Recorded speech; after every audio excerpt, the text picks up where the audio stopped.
I came back here where I started because I will shoot my final Netflix special tonight.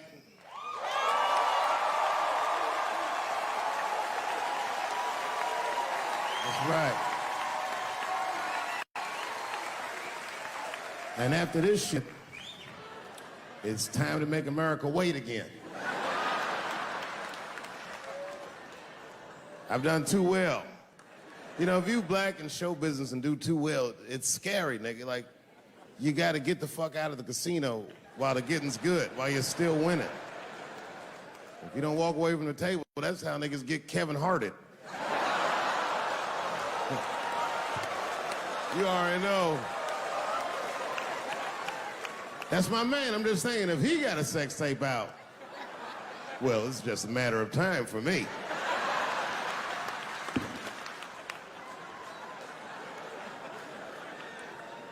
But you know why I be thinking sometimes I want to stop doing comedy? And you know, I don't want to sound like a braggart saying this, but the real, like, reason I want to stop is because I'm too goddamn good at it. I'm not even exaggerating. It's not exciting. Every night before I come out on stage, I'll be backstage like, I'm sure this is gonna go well.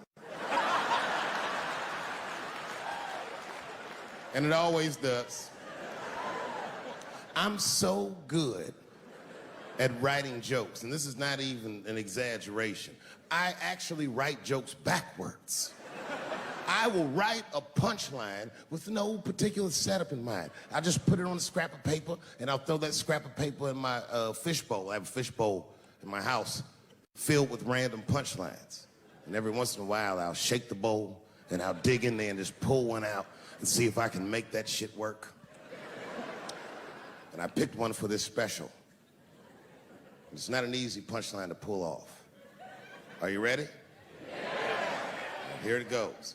The punchline is, so I kicked her in the pussy.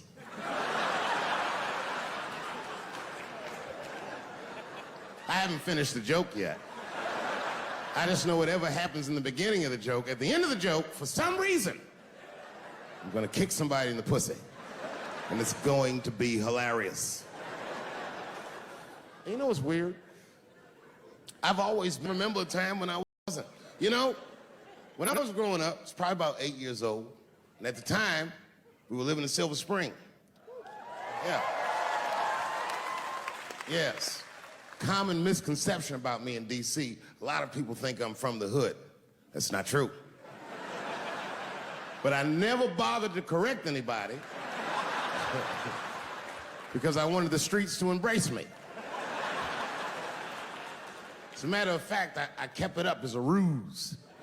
Like, sometimes I'll hang out with rappers like Nas and them, and these motherfuckers will start talking about the projects. Yo, it was wild in the PJs, yo. And I'll be like, word, nigga, word. But I don't know. I have no idea.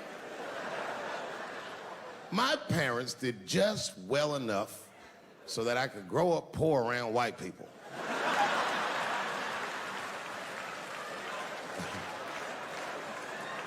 And to be honest, when Nas and them talk about the projects, nigga, I used to get jealous because it sounded fun. Everybody in the projects was poor, and that's fair. But if you were poor in Silver Spring, nigga, it felt like it was only happening to you. I know the pain of that first sleepover at a white friend's house. And you come back home on Sunday and just look at your parents like, y'all need to step your game up. Everything at Timmy's house works. Remember the first time you saw that? In a cold winter, and you'd be at a white friend's house and see the motherfuckers in their living room without their coats on?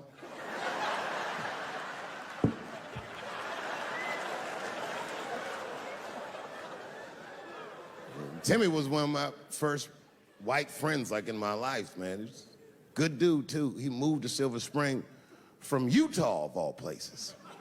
I guess his family was affiliated with that Mormon church they got down there, and me and him used to hang out. And one day I was at his house, we were just hanging out, and Timmy says, Dave, why don't you stay for dinner tonight? I said, oh man, I'd love to, but I can't. If I'm not home before dark, my mother will kill me. That was a lie. My mother had several jobs. I hadn't seen her in like 3 or 4 days. At that point in my life, it was my experience that white dinner wasn't delicious.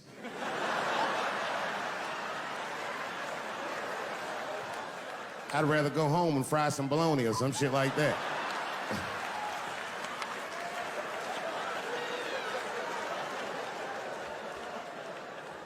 But then old Timmy threw me a curveball I wasn't expecting. He said, well, it's too bad you can't stay, Dave, because Mom made stovetop stuffing. I said, what the fuck, stovetop? Well, hold on, nigga, let me make some phone calls real quick. I had seen that commercial so many times, I had dreamt of getting my hands on some of that stovetop stuffing. And finally, I met a motherfucker that actually had a box of stovetop in the house. I couldn't miss this opportunity, so I pretended to call my mother. And then I came back and I said, Timmy, you're not gonna believe this, great news. Mom said I can stay. And he said, fantastic. He said, why don't you come with me and we'll help set the table and then we can say the blessing. I had no interest in setting this motherfucker's table or saying these crazy ass Mormon prayers. I just wanted that goddamn stuffing. My hands first. My plan was simple. Wash my hands slowly, and by the time I'm done, the table will be set, the blessing will be said, and all that there will be left to do is eat. Went to the bathroom. I washed my hands very slowly. I must have been in there for about 10 minutes. And suddenly, one of his mothers came to the door.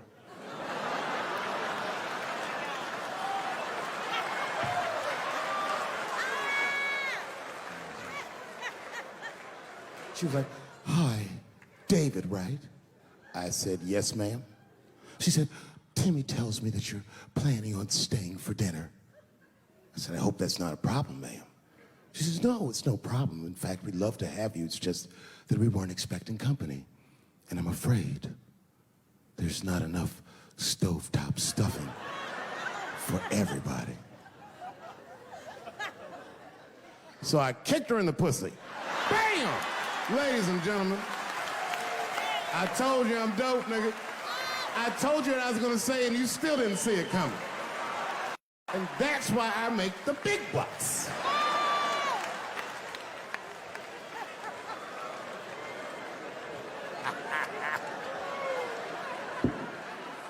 Oh my God.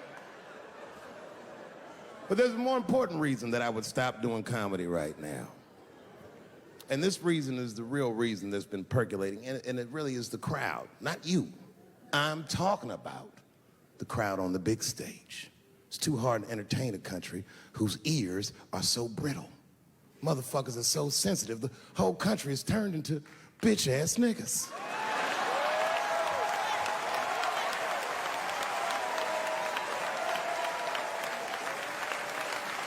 Everything you say upsets somebody. You know, I can remember when it all started. It was when I was doing Chappelle's show. When I was doing Chappelle's show, I used to do the show, and then on the weekends, I do like concerts and shit like that. So I'm doing a concert, and there was a couple in the front row, beautiful couple. The wife was obviously Asian. You could see it in her face.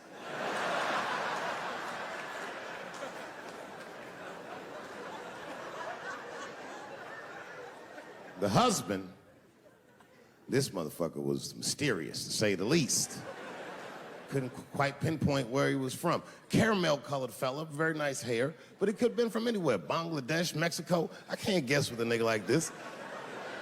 All I knew for sure about this guy is that his wife was a bitch. I could see that in her face, too. No, he was laughing and having a good time, and she was scowling at me at a goddamn comedy show. I couldn't figure it out. And then I realized at some point that she was pregnant. And I was smoking on stage. I said, oh my God, that's probably why she's mad. So I started to put my cigarette out, but then she hit me with one of them fake non-smoker calls. So I just kept smoking. I thought to myself, bitch, that babe will be fine, relax. And I tried to break the tension. I just asked her, that's all I said. I go, hey, where are you guys from anyway? And I could tell that she was on to me. She goes, very condescendingly, she says, I'm from California. If you're asking my ethnicity, I am Chinese. He was like, I'm Mexican, bro. I said, well, I'm sorry if I offended you by asking, but you're a very beautiful couple. And miss, there's no question that you're gonna give birth to the hardest working baby this world has ever seen.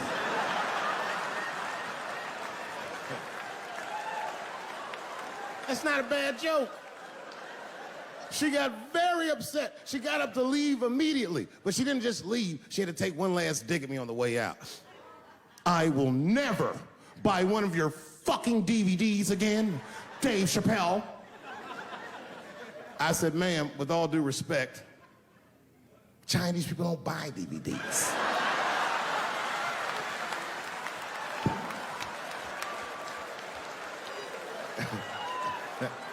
And the crowd went crazy. We were all laughing, having a good time. I didn't even think anything of it.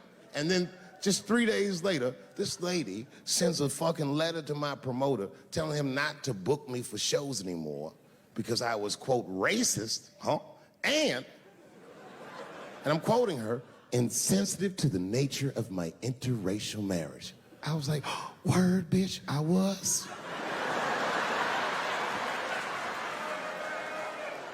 If she would know that I myself am in an interracial marriage. That's right. In fact, my wife is Asian too. Surprise, bitch, I'll see you on Thanksgiving.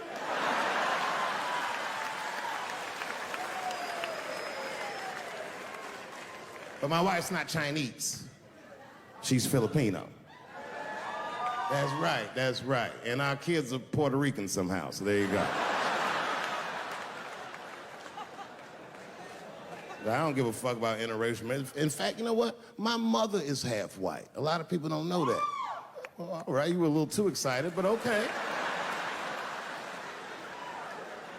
A lot of people don't believe me when I say that, but it's true. You can't tell looking at me, but if I grew my hair out,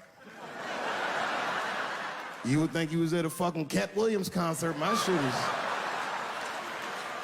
is beautiful. But motherfuckers are just taking it too far. I don't know why or how everybody got this goddamn sensitive. You know who hates me the most? The transgender community. Yo, yeah, these motherfuckers. I mean, I didn't realize how bad it was. These motherfuckers are really mad about that last Netflix special.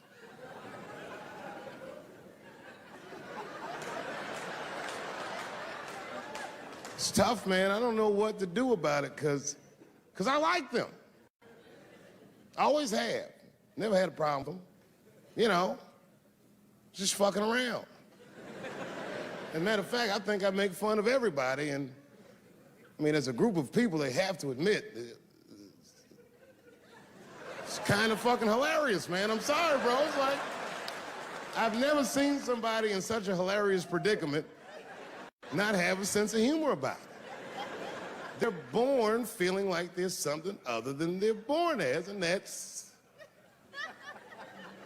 kind of funny, you know? I mean, it's funny if it's not happening to you.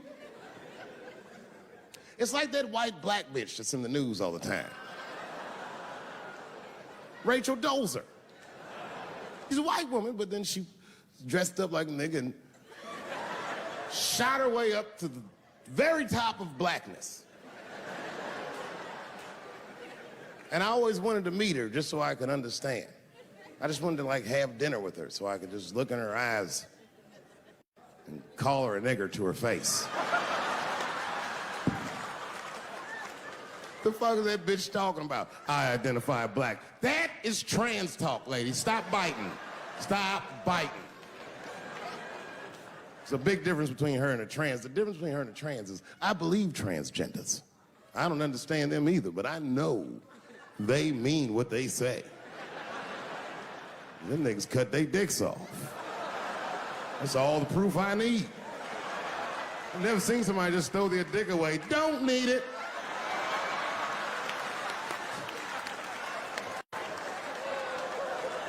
I don't understand, but I believe you and I support your decision, motherfucker. But how far is Rachel willing to go? What is Rachel willing to do so that we blacks can believe that she believes she's actually one of us? Bitch, are you willing to put a lien on your house? Invest in a mixtape that probably won't work out?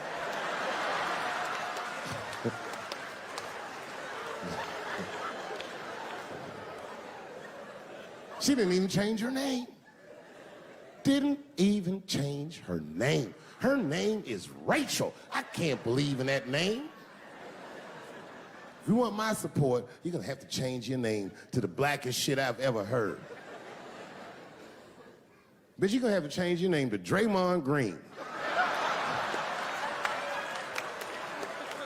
I don't know a blacker name than that. That shit is black on paper. If you type Draymond Green into Airbnb, that shit will log off automatically.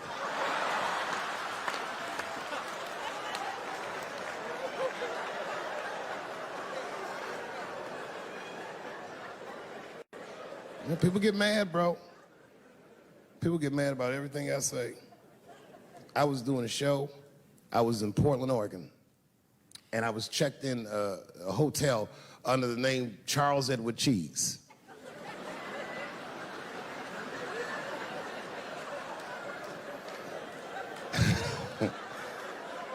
I came back, and there was a note. It was like a letter on my desk. It was addressed to Mr. Cheese.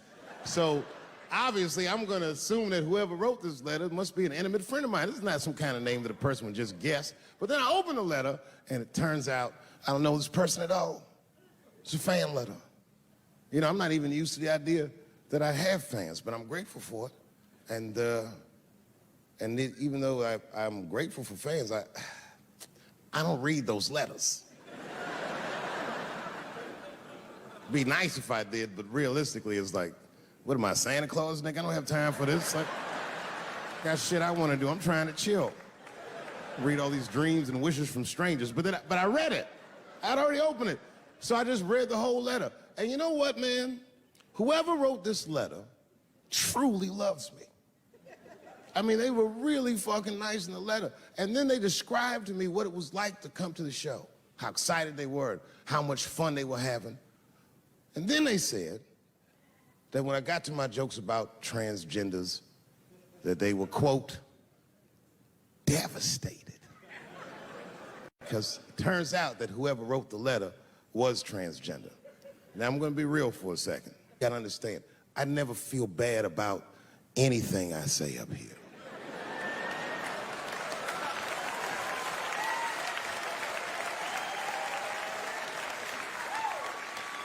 And I would never admit this to you if I hadn't locked your phones up. But it was the weirdest thing. Like, when I read this letter, the shit made me feel bad. I didn't feel bad about what I said, you understand? I felt bad that I made somebody else feel bad. To be honest, I don't even know what I said that upset that person. I have so many transgender jokes.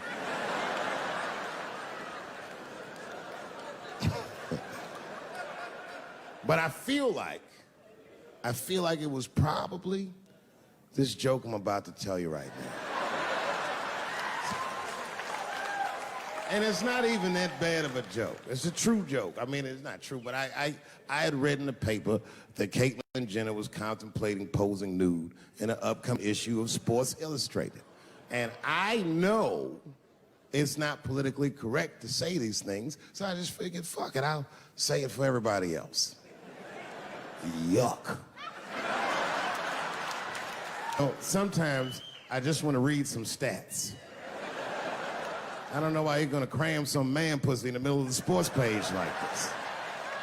I just didn't think that was the place for it. But I wasn't saying anything like Caitlyn Jenner's a bad person. I'm not mad at her for doing it. I'm not even mad at Sports Illustrated. If I'm mad at somebody, I'm probably just mad at myself. You understand? Because deep down, I know that I am not strong enough to not look at those pictures.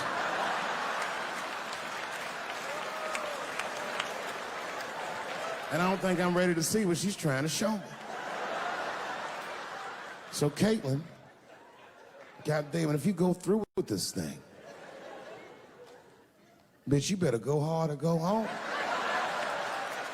I want you to go all the way. Hustler style. Do you know what hustler style means, miss? That means spread the lips.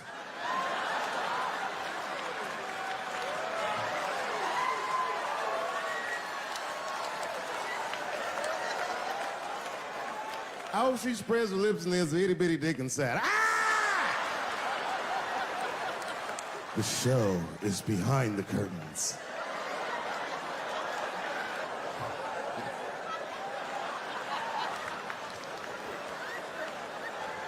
I don't know what I said that upset that person. But I'm gonna tell you something. When I read that letter, and the moments after I read it, I did something that many black men in America do not have the time or the money to do. I thought about how I felt.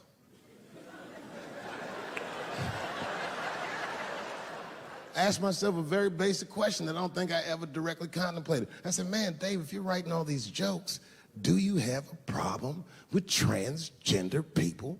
And the answer is absolutely not. The fuck do you guys think I am? I don't understand all the choices that people make. But I do understand that life is hard and that those types of choices do not disqualify you from a life with dignity and happiness and safety in it.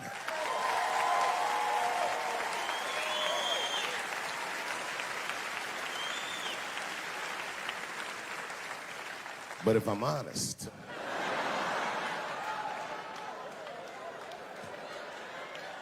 my problem has never been with transgender people. My problem is transgender people. I just feel like these things should not be discussed in front of the blacks. It's fucking insulting, all this talk about how these people feel inside. Since when has America given a fuck how any of us feel inside?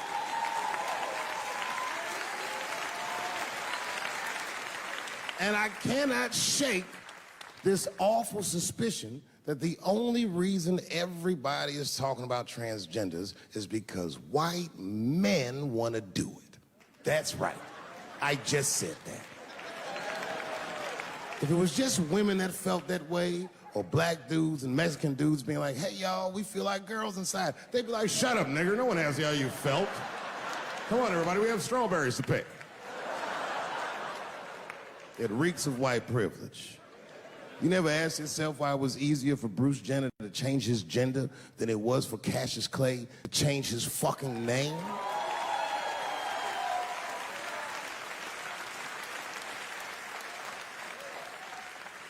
And if I were to be brutally honest,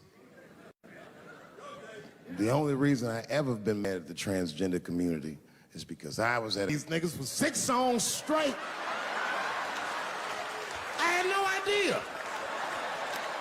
And then the lights came up and I saw them knuckles. I said, oh no! And everybody was laughing at me. Hi, world star.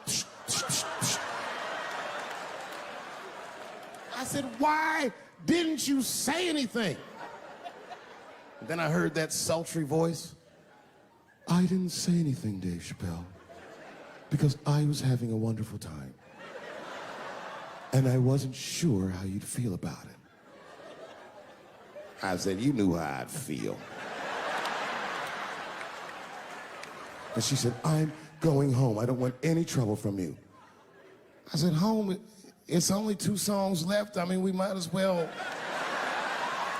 finish tonight. And we ended up having breakfast together. Oh, grow up, that doesn't make me gay. I just titty fucked her. His titties are as real as any titties in L.A. It's 2 o'clock in the morning. I was just borrowing a little friction from a stranger. Whoops.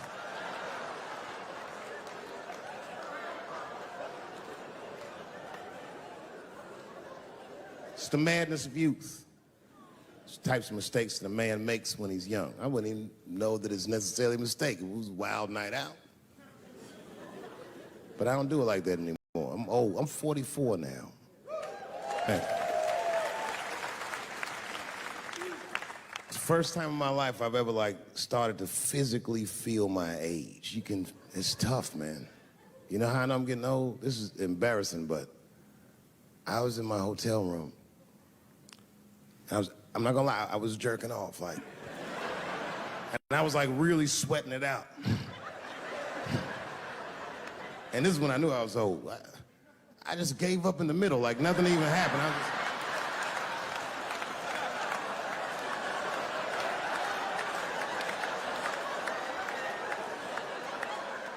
I don't like looking at my dick anymore. My dick looks distinguished. It's old, an old-looking dick. It's got salt and pepper hair all around it. My dick looks like Morgan Freeman in the 90s. Without the dots. My dick narrates, Dave pulled me out and started jerking me around and jerking me around. But not with the same vigor as when he was young. He and I both knew nothing was... I see my age in my children. I came home from the road, this is not long ago. I've been gone for, if you can picture, I was gone for weeks and weeks. And when I came back, nobody was home. Now, one person in my family thought that maybe I'd like to see them when I got back. Like, they knew when I was coming back, but they just weren't home. And that shit was a wake-up call.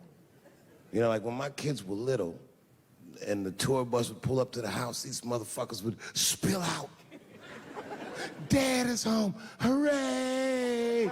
And they'd hug me and kiss me, and then as the years went on, they'd get less interested. Hey, everybody, look, it's Mr. Promises back from the road.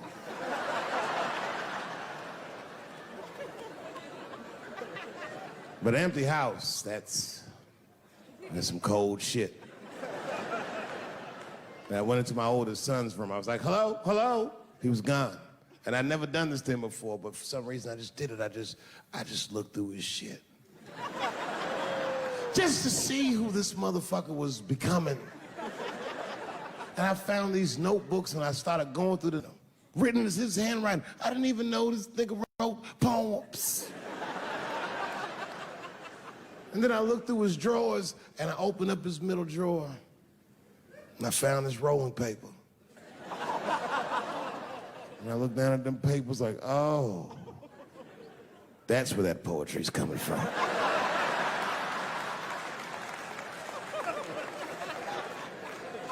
And that shit broke my heart. I mean, I smoked weed, but I mourned my son's innocence. And I cried a little bit. And I took his papers upstairs to my room. Rolled some weed that I'd hid from the family. And I got really high. And then I got paranoid, so I put his papers back how I found them. So he wouldn't know what I was up to. This nigga won't even know that that happened until he sees the special. Yeah, nigga, I found your papers. He's a cold motherfucker. Let me tell you, this kid is only 16 years old. Listen to what he did to me. This motherfucker calls me up in the middle of the night. It was 1 o'clock in the morning. He goes, Dad, don't be mad. I knew something was, what's going on? He said, listen, I'm fine. And don't forget, you told me to do this. I'm at a party, and my designated driver had too much to drink. And me and my friends need you to come pick us up. I said, Jesus Christ, it's 1 o'clock in the morning, nigga. I am shit-faced.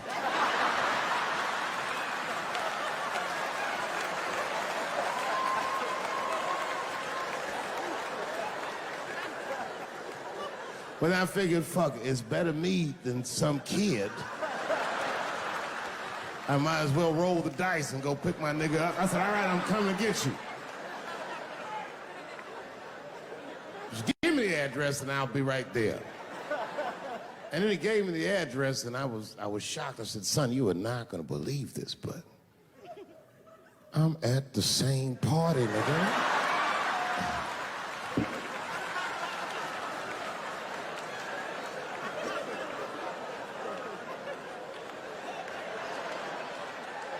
They grow up fast, don't they? Can I ask you a weird question? I don't want to make you feel uncomfortable. You don't have to answer it, and if it doesn't go well, we'll just edit it out anyway. Is it weird to be the only white people in a row?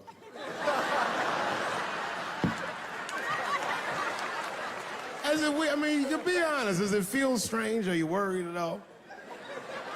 Give me your money, motherfucker. I'm just fucking around. This guy got ice in his veins. He didn't even buckle. You know, like many black men my age, the first time I voted was 8 years ago. Right. I saw Obama on TV and said, oh, I'm voting for this nigga. I remember the day I voted for Obama. I voted in Ohio, and my vote matters in Ohio.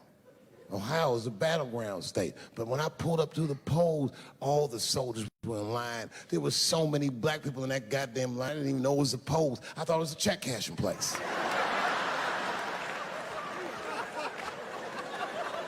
We were hugging each other, and old people were singing hymns and spirituals. They verdict times 10 or some shit. I've never seen black people that happy. 8 years later, I'm pulling up to the polls again. This time, I'm driving a brand new Porsche because the Obama years were very good to me.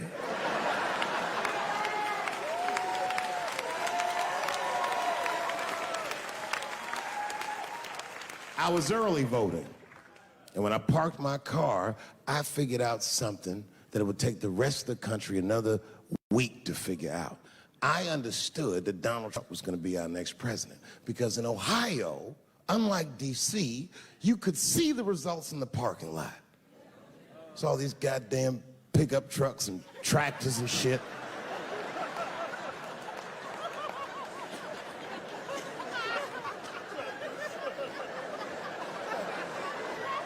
And then I walked up and I saw a long, long line of dusty white people.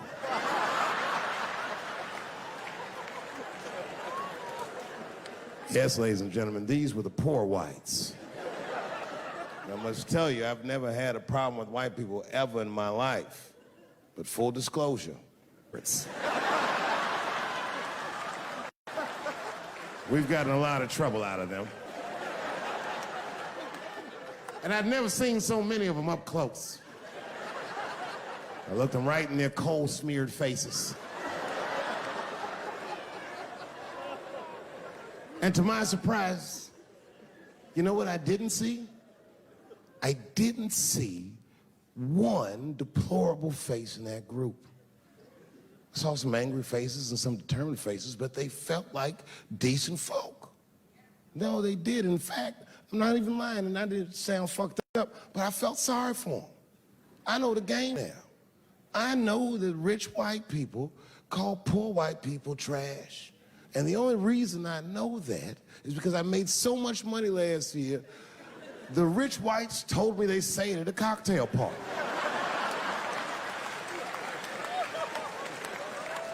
And I'm not with that shit. And I stood with them in line like all of us Americans are required to do in a democracy. Nobody skips the line to vote. And I listened to them. I listened to them say naive, poor white people things. Man, Donald Trump's gonna go to Washington and he's gonna stand there thinking in my mind, you dumb motherfucker.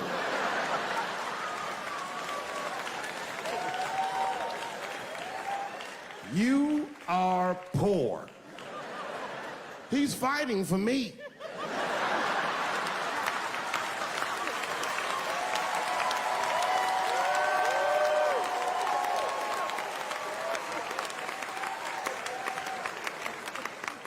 And they all looked at me. They could tell who I was voting for just as easily as I could tell who they were voting for. But do you guys know what we all had in common? Not one of us, not a single one of us, looked like we felt good about what we had to do in that booth. We were just doing our goddamn duty. Yes, I voted for Hillary Clinton. Of course I did. I voted for her because I liked what she said vastly better than I liked what he said. But to be honest with you, at that point, that shit was like watching Darth Vader do the I Have a Dream speech. That bitch is mean as hell. She'd already Karate Kid swept Bernie Sanders' legs from underneath him. Boy, it was hard voting for that shit. But it was the lesser of the evils. I know you were a Clinton supporter, Miss I am sorry for her, but it didn't feel as good as it should have. She was gonna be our first woman president. They were gonna make coins out of this bitch.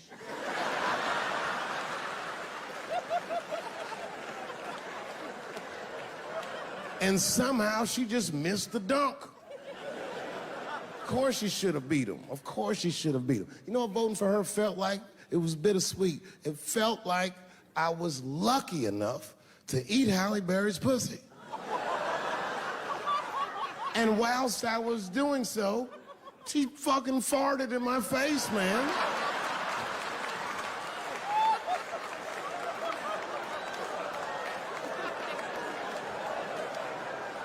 Now you understand, I'd still do it. But boy, I wish she didn't fart in this great nation's face. I voted that day, and then that same day I flew to New York City. I had work. That night I was in a comedy club in New York, and I said to an audience almost exactly what I just said to you. And I didn't know that there was a journalist in the room. And this journalist wrote an article. The headline of the article said, Dave Chappelle is an avid. Yeah, I had no idea the paper said that. And you know how I found out? My wife called me from Ohio the next morning in a goddamn panic. David, what the fuck is going on in New York? I said, I'm being good, but what have you heard?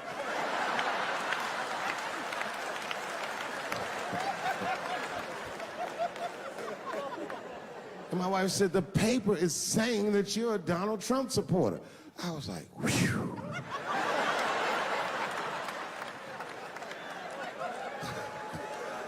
I said, don't worry about that shit, baby. Nobody in their right mind would believe that. And she said, no, David, people believe it. And then she started reading the comments to me. Oh, they were terrible. All these black people calling me all kinds of Uncle Toms and shit. I should tell you, buddy, this is a very serious allegation from one black to another. I was incensed. Uncle Tom? How am I Uncle Tom, nigga? You the one that reads The Observer? Anyway, all this shit goes down around, and now Trump is the president, and I'm hosting Saturday Night Live.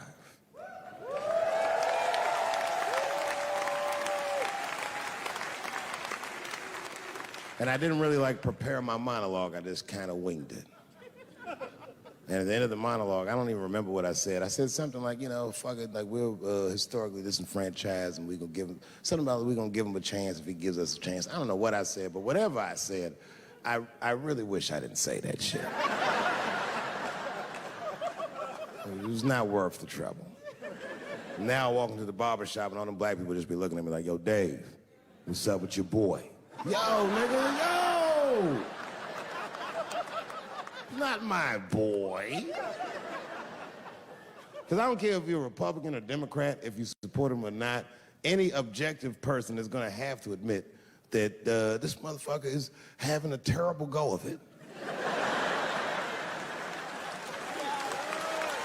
It really is. We've had presidents before that have done bad jobs, but this shit is worse than a bad job. It's scary to watch. Holy shit, it's like seeing a crack pipe in your Uber driver's passenger seat. The fuck is wrong with this guy? Yo, he is lunching, nigga. I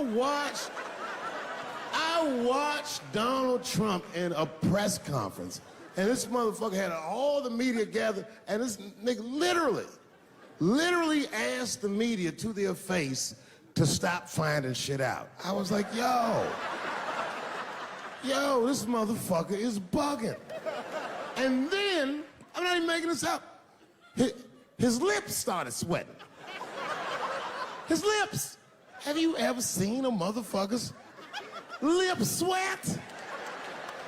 What the fuck is wrong with this nigga's lips? It's like if you're on a plane, right? You ever been on a plane?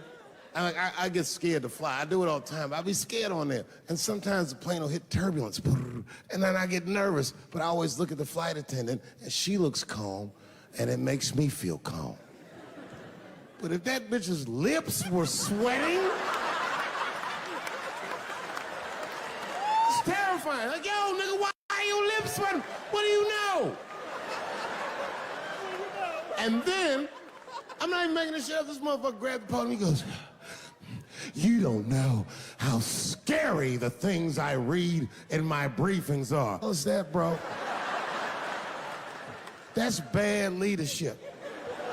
Even as a parent, you think I'm gonna sit my kids down? Hey, little man, come here real quick. I just wanna holler at you for a second. Yo,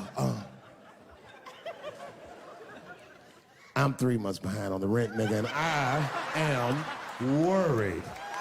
Very worried. Go to school and have a productive day, nigga. I was just thinking out loud, getting some shit off my chest. I'm like, what the fuck are you doing, bro? This is bad, man. Jesus Christ. All this motherfucker's ideas sound like high people ideas. Like, he doesn't think these things through before he tells us. He just tells us what he's thinking as soon as it occurs to him. This shit sounds nuts.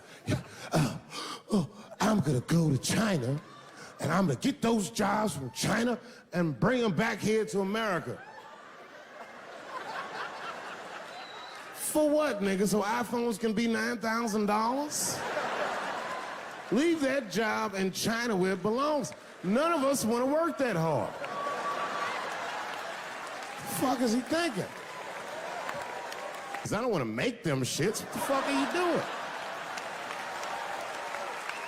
Stop trying to give us Chinese jobs.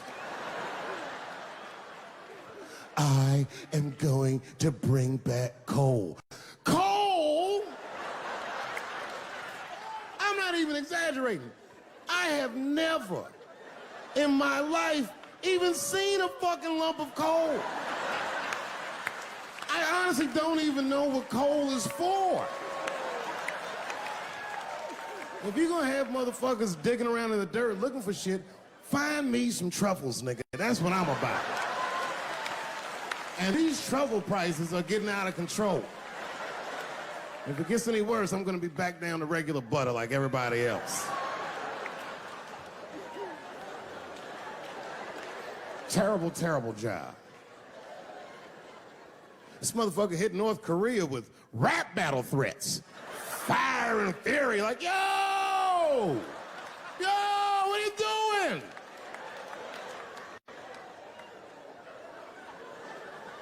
It's fucking Korea, man. Kim Jong-un is a scary motherfucker. He might be as crazy as Trump. Some scary shit. And if you one of them naive motherfuckers that thinks that a war with Korea is gonna be easy, then you don't play Call of Duty at 3 a.m. like I do. Because that's when the Koreans play. Fucking 8-year-old Korean kid took out my whole goddamn platoon last night.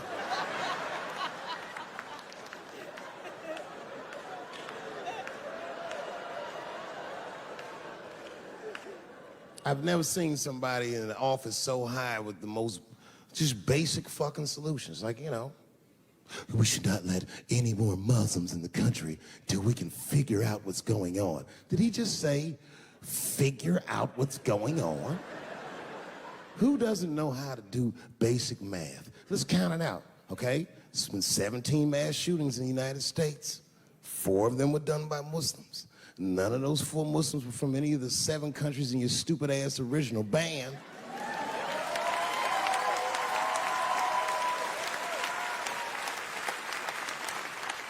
And since he brought it up, the other 13 shootings were done by the Tiki Torch whites.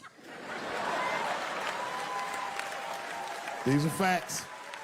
And you don't see me trying to ban white people from the show to keep. It's a fucking terrible idea because it's mean and it's racist. And most importantly, it would be catastrophic to my bottom line. If there were no white people here tonight, I might leave this bitch with $1,800. This man needs to realize that we all need each other. And that's why we will never, ever be able to beat China. Because everybody in America is racist, and everybody in China is Chinese. This motherfucker called it all wrong. And don't believe the media either, because as all this shit is happening, the media is trying to make us believe that the extremities amongst us are the norms. We can disagree, that's fine. And most of us are keeping a cool head about this shit. You know what I mean? Americans generally respect one another's beliefs, even if they don't share those beliefs. I know I do. I respect everybody's beliefs, except Amish people. Because they are the only ones that I can say clearly their God is wrong.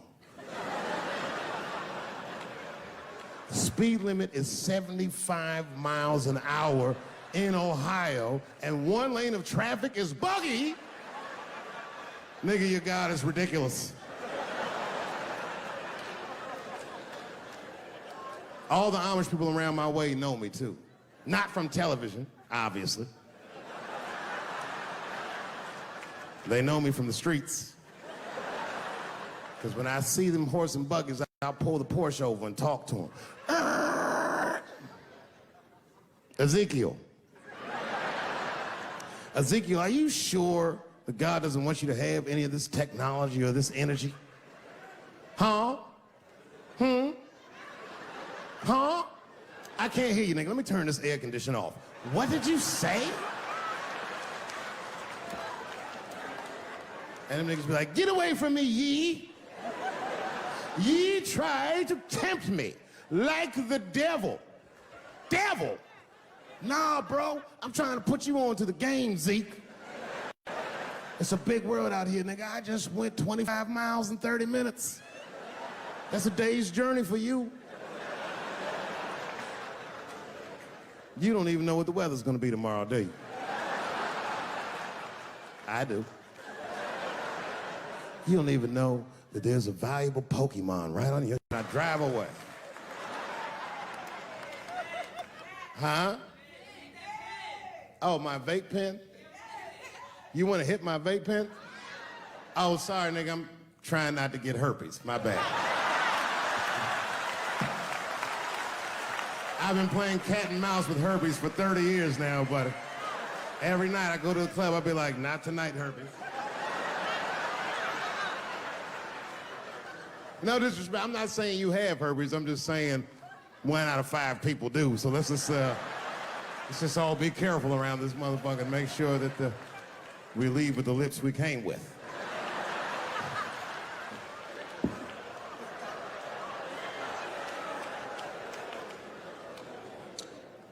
Sometimes I think that the media is hard on Trump, because I'll see shit that they get on him about that doesn't seem bad to me. Like a nigga got on Trump about not staying in the White House enough. Who gives a fuck? This motherfucker was rich. Used to shit in a gold toilet. It's true. I don't know if you've ever been to the White House. It looks like a very nice place to work, but I wouldn't want to live in that Scooby-Doo ass house either. That shit's terrifying looking. Imagine you trying to jerk off.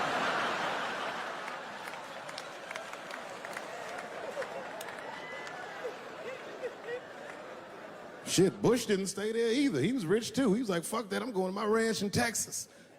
Obama was the first motherfucker to move into the White House like, this is a nice place. Look at this rug.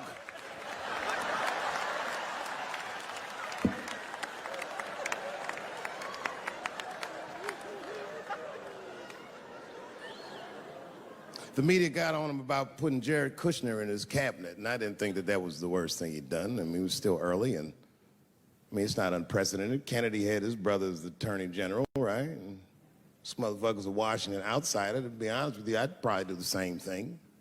As a matter of fact, I do. You think I go to a Hollywood meeting with all them white folks by myself? I bring my nigga Mac Mittens from the streets. I don't even know his real name. Everybody just calls him Mac Mittens. But I know he's not qualified to even listen to these meetings, but this motherfucker just makes me feel good. And all the white people look at me like, Dave, do you mind asking your friend Mac Mittens to excuse us so that we can talk business? And I say, fuck that. Anything you say. He listened to the whole meeting. And when they done talking, I just look over at Mac Mittens, and if he gives me the signal, meow, meow, I'll sign the papers. It's a gut check. Or how about this one? Remember when it was the day after the election, and the president of Taiwan called Donald Trump to congratulate him. And Donald Trump, you know, of course, took the call and talked to the president of Taiwan. The problem with that was Taiwan doesn't have a president. The United States functions on what they call a one China policy, and Taiwan is a renegade province of said China. And Donald Trump didn't know that and picked up the phone and started yammering away, and the media ate his ass up. And I'm not gonna lie, I was laughing like shit. I was like, oh shit, this dumb motherfucker is in trouble. And then that night, I was in bed drifting off to sleep, and then I had to admit it to myself. I was like, I didn't know that shit either.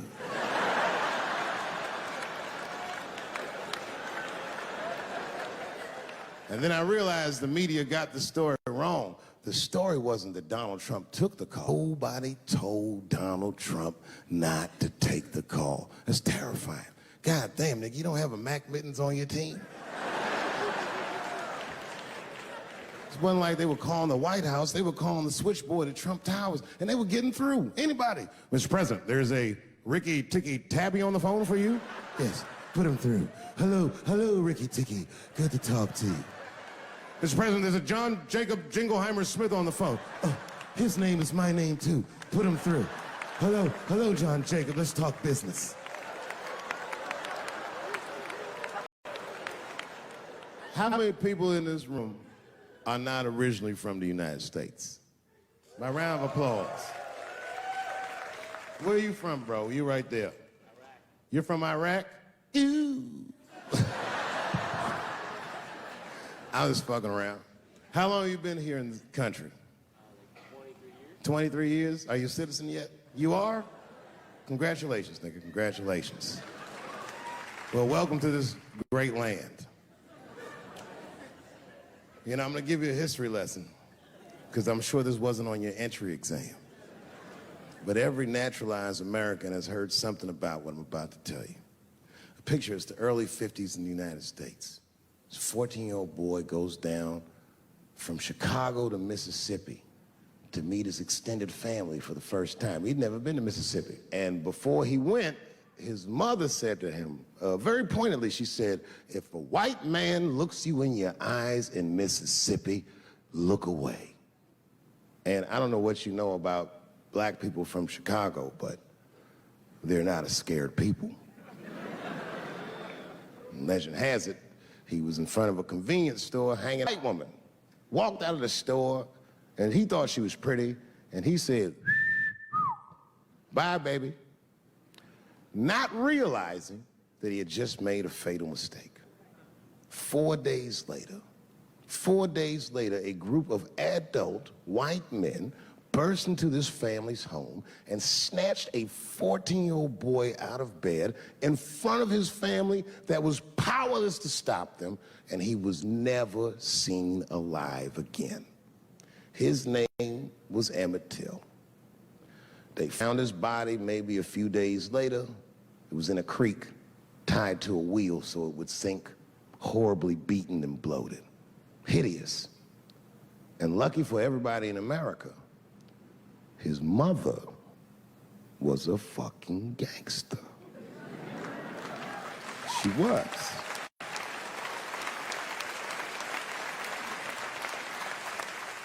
If you can imagine, in the very midst of a mother's worst nightmare, this woman had the foresight to think about everybody. She said, leave my son's casket open. She said, the world needs to see what they did to my baby. And every publication here in the United Times had this boy's horribly bloated body on its cover. And if our civil rights movement was a car, this boy's dead body was premium gas. This was a very definitive moment in American history where every thinking and feeling person was like, ugh, we gotta do better than this. And they fought beautifully, and here we all are.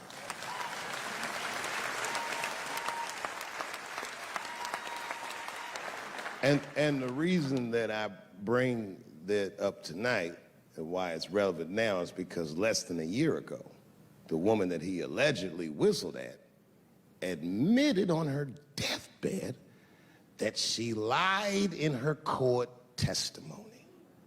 And you can imagine when we read that shit, we was like, ooh, you lying ass bitch. I was furious. But that was my initial reaction. And initial reactions that we all learned as we get older are often wrong or more often incomplete. They call this phenomenon standing too close to an elephant. The analogy being that if you stand too close to an elephant, you can't see the elephant. All you see is its penis-like skin. And give it a better look. And on stepping back and thinking about it for a few moments, I realized that it must have been very difficult for this woman to tell a truth that heinous about herself at any point in her life, even the very end. And I was grateful that she had the courage to tell it before she left this world, because it's an important truth and we needed to know. And I said to myself, well, thank you for telling the truth, you lying ass bitch.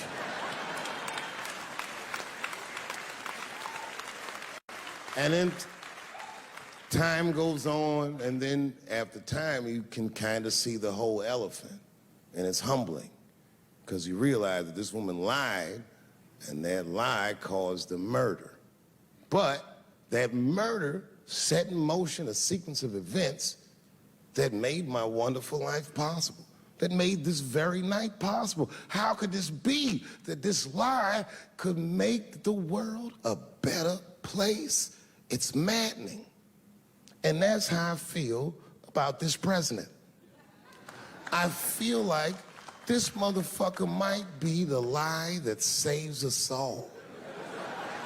Because I have never felt more American than when, Jesus Christ, it's good. And when it happens, I can see everybody that's struggling. So if I'm on stage and I tell a joke that makes you want to beat up a transgender, then you're probably a piece of shit and don't come see me anymore. Or if you don't understand that when a football player takes a knee during the national anthem, he's actually standing up for me, then you might not want to fuck with me anymore. But I swear, no matter how bad it gets, you're my countrymen, and I know for a fact that I'm determined to work shit out with y'all. And if that woman that said that heinous lie was alive today, I would thank her for lying. And then I would kick her in the pussy.